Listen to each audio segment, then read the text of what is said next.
First up is Jay Overton. Now, Jay is a civilian employee of the U.S. Navy. He was previously an adjunct professor for the Naval War College and Marine Corps Command and Staff College, and he served in the U.S. Coast Guard. He's published more than 30 articles and book reviews, and he's presented papers at the Naval Academy's McMullen History Symposium and at the Society for Military History's annual conference. He'll be presenting The Cold Cash War, a post-Vietnam science fiction fable of security and transition. Jay, it's all over to you. Thanks so much, Ian. Hopefully I'm sharing the screen now. We will see. First off, what I'll be saying today, to repeat the thing that's going on down below here, is that these are my own opinions. I also want to reiterate the person who started us off there and give a shout out to Dr. and Commander Claude Barabee, a good friend to man, woman, and half-breed Chihuahua. Cheers, Claude. All right, today I'm going to talk about a fairly obscure science fiction book from 1977 called The Cold Cash War by Robert Lynn Asprin. You may know him from Thieves' World or Fool's Company or some other funny stuff he did later on. But this is his first book. He served in the U.S. Army during the Vietnam War, then became an accountant for a multinational conglomerate. He combined those experiences and a passion for martial arts, science fiction, military history, and observations about the post-Vietnam military and the growth of private military companies for this, his first book. This, quote, novel of the future, unquote, featured a future in which traditional nation states are either impotent underlings or peers of global corporations. The corporations are served by mercenaries who play out mostly nonviolent war games against one another to settle business disputes. Book's plot moves toward these games of becoming increasingly violent and attracting the attention and involvement of a coalition of nation-state militaries. Now, the novel came out the same year as a much better-known science fiction touchstone, Star Wars, Episode 4, A New Hope for you sticklers, which certainly had more impact on the culture and at the time certainly more impact on me. But today I'll argue, blasphemously perhaps for those of you really into your stars, both Wars and Trek, this book has more relevance for the subject of this event, security and transition. Some reviewers call this novel dystopian. Actually, I don't get that feel really. It's not even neuromancer-ish, much less something occurring in the aftermath of a full-on nuclear exchange. In the world of the Cold Cash War, a Russo-Chinese conflict has occurred, resulted in a sealed-off communist or C bloc, through which information, products, and people rarely leave or enter. United Nations and what was in 77 the free world go on about their business seemingly without much risk of war between themselves. The premise of what actually isn't called the Cold Cash War in the book is that once upon a time corporations had used mercenaries to take and secure mining operations in Africa, not science fiction in 77 or today really. Then in an effort to reduce costs and maximize profits, corporations decided to forego actual kinetic warfare, use their mercenaries, fulfilling a condottieri-style role, to play a sort of laser tag against one another. Teams of corporate negotiators, far from the action, would work out rules of engagement and divide up the spoils based on the war game's outcomes. Mercenaries and the corporate executives are expected to play by those rules, and when they don't, when governments take notice and attempt to intervene in the corporate wars, the novel's broader themes are explored. I'm going to discuss a few of these themes relevant to our topic today. Next slide, if possible. If not, we'll just leave this up.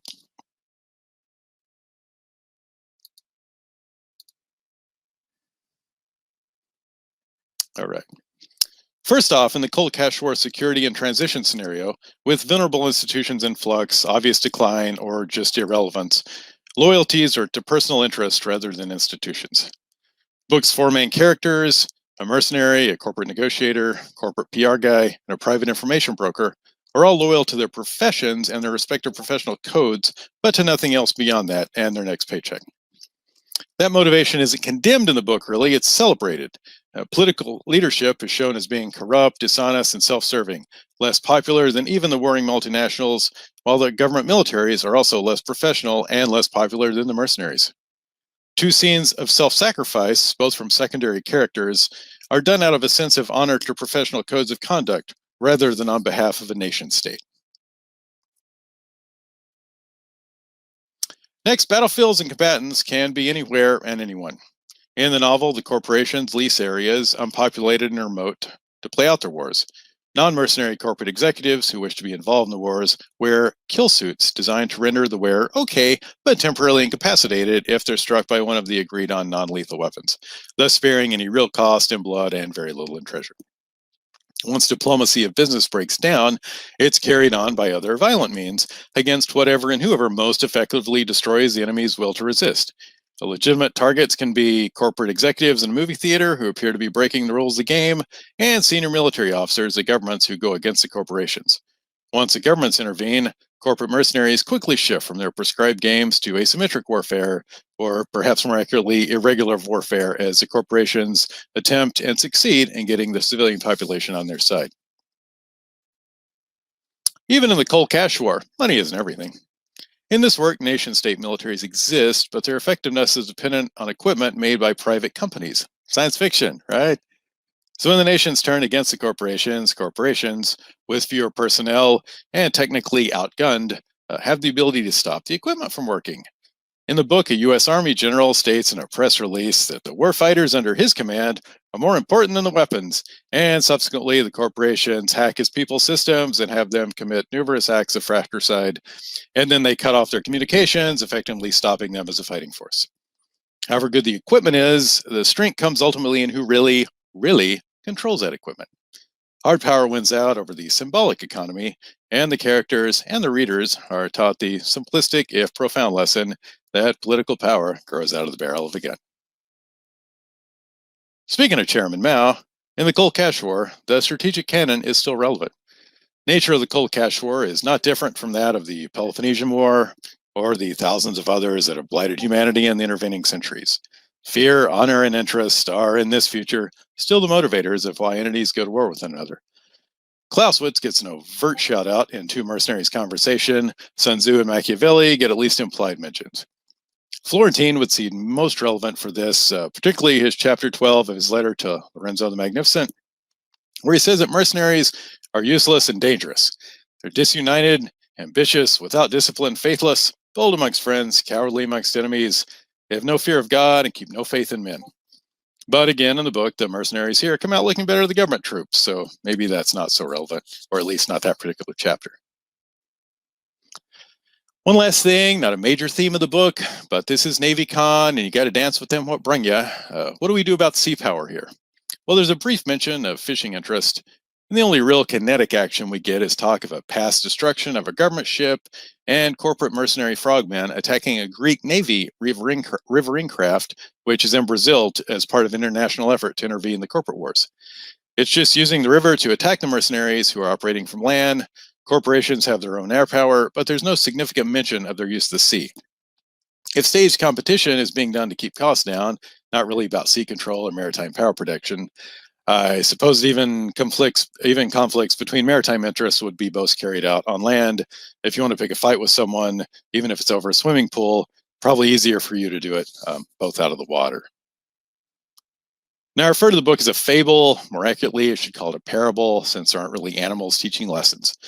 What are those lessons that could possibly be applied to this particular panel, preparation for future combat, if the cold cash war scenario actually came to pass?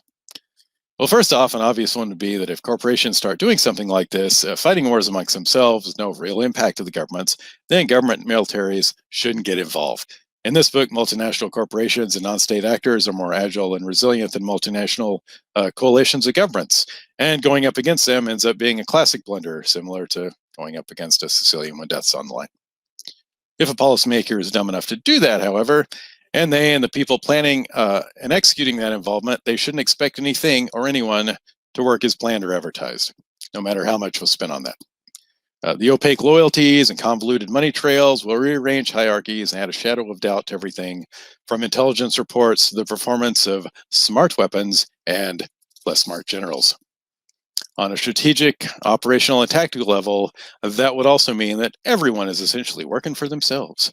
Machiavelli's description of mercenaries, again, disunited, ambitious, without discipline, faithless, bold amongst friends, cowardly amongst enemies, no fear of God, no faith with men. And that would apply to everyone involved: executive, politician, government soldier, and of course, private contractor. Now, I don't think the author actually expected this to come to pass exactly as described. He was extrapolating out what he was seeing and experiencing and following that to a possibly logical conclusion.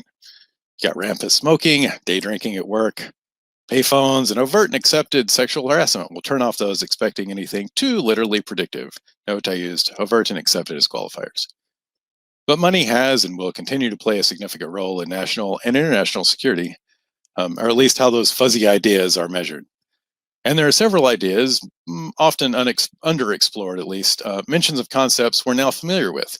You got corporate minted currency like Bitcoin, not connected nation states, ransomware and infrastructure hacking, international information brokers, non-state actors winning wars against nation-state militaries, cyber criminals with dubious connections to both corporations and countries, and a general distrust of or even disbelief in government. One of the book's main characters mostly sits alone in a room, gathering disparate pieces of information and news via a globally connected computer screen, and uses that to better understand his world, try and gain some insight into what's to come, much like we're all doing right now. Thus, the future envisioned in the cold cash war, without payphones and indoor smoking, may be here already, just unevenly distributed. Thank you.